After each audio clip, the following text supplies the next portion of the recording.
大家好，去年入冬前我们种下了一批莴笋，现在已经开始收获了。与此同时，我们春天播种的一批莴笋小苗，现在也已经有4周大的苗龄了。看看这批莴笋小苗，今天我就把它们给种下去。这样，当我们的越冬莴笋吃完了，这批小苗也就长成莴笋了，完美实现了不间断的莴笋供应。这些就是越冬种植的莴笋，预计这一小片能吃上1个多月。春天气候凉爽，莴笋能在地里待很长时间，只要是不抽苔，就能一直存在地里，随吃随拔。接着大家就来跟我一起看一下我是如何移栽种植莴笋的。咱们先拿上锄头把坑给挖出来。这是我前几天平整好的地，我是每隔20厘米挖一个坑。今年的土地比较充裕，所以给它的空间稍微大一点，这样的话莴笋能够长得比较粗壮一些。我这一排挖了36个坑，接着我在另一边再挖上36个坑，行间距大概是30厘米。我的育苗盒一盘一共有72个格，所以挖72个坑就足够了。我在挖坑的时候会尽量贴着滴灌的滴口近一些，这样浇水的效率会比较高。挖完坑之后，第2步就是施底肥，一般用有机复合肥，我用这种有机的鸡粪肥。这个鸡粪肥是含有氮联钾、钙镁硫的，氮的含量会稍微多一些。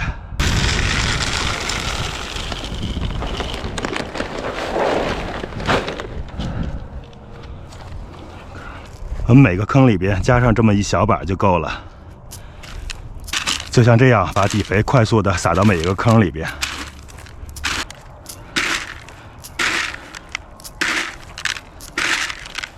施完底肥了，下一步我把每个坑里边加一些堆肥土。我推了一车的堆肥土过来，应该是用不了这么多的。如果地里边土质不好的话，移栽苗的时候加些这种堆肥土是非常有必要的。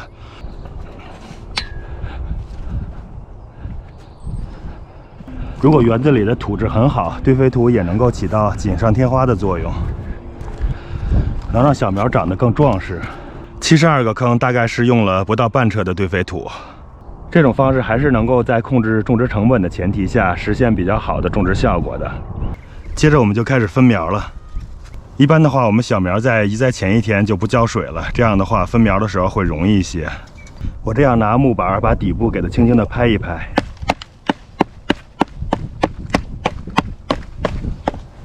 这样的话这些小苗很容易的就能拿出来了。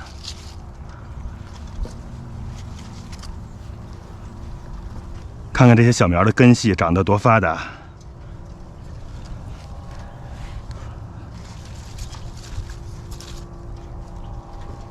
这批莴笋是2月11号开始在室内育的苗，准确的苗龄是在4周半。看一下这些没有直接掉出来的，也是这样轻轻一拔就拿出来了。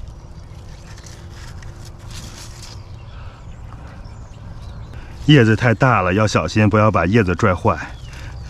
如果交缠起来的话，就稍微抖动一下。这一盘已经装满了，我再去找一个盒子装另外一半。再给它换个方向敲2下。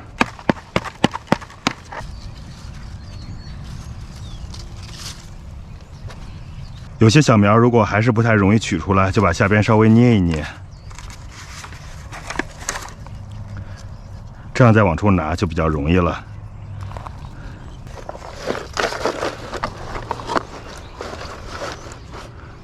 好了，现在2盒苗我们就都分完了，现在把它拿到地里边去移栽。我先这样把它们一颗一颗的摆好，每个坑里边扔上1颗苗，这样一会儿移栽起来比较简单。现在到了第2盘了，这边多出了4个坑，我把小苗调换一下位置，这个拿过来，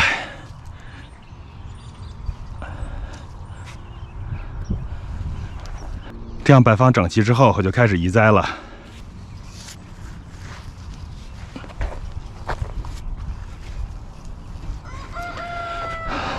移栽的时候还是在靠滴灌带的滴孔比较近的地方挖个小坑，然后把莴笋的苗放进去，然后把土盖上，轻轻的压一下就行了，像是这样。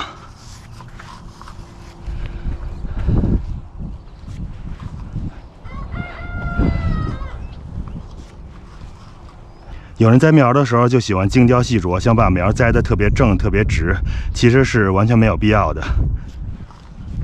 找准位置，挖个坑放进去，轻轻压一下，到时候它自己就会长直的。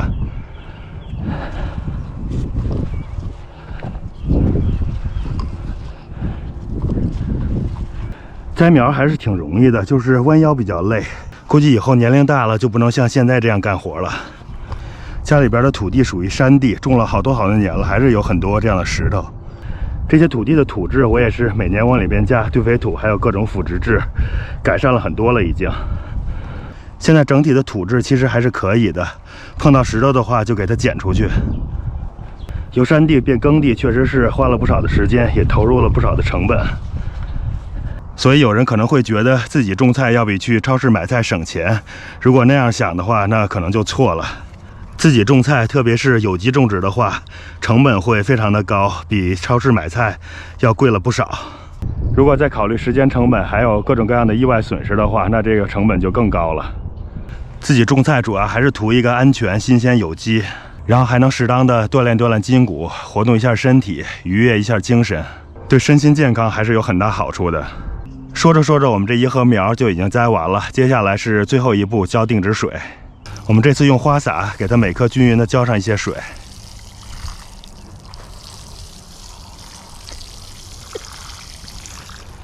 天气预报说明天会下雨，所以我浇定植水，适当的浇上一些就行了。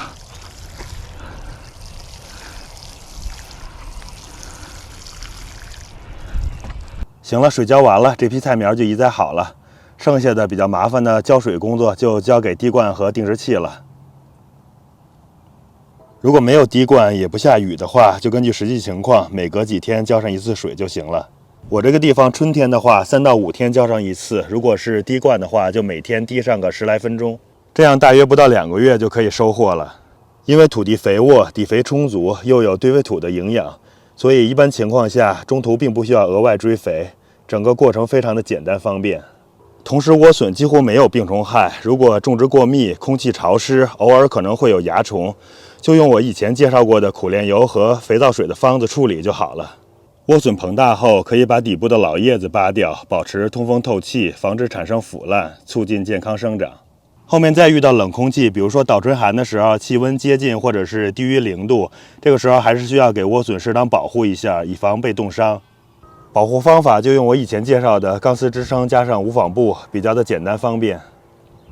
今天就先分享到这儿了。如果你已经有耐心看到这里了，别忘了给我们点个赞来支持我们。咱们下期再见。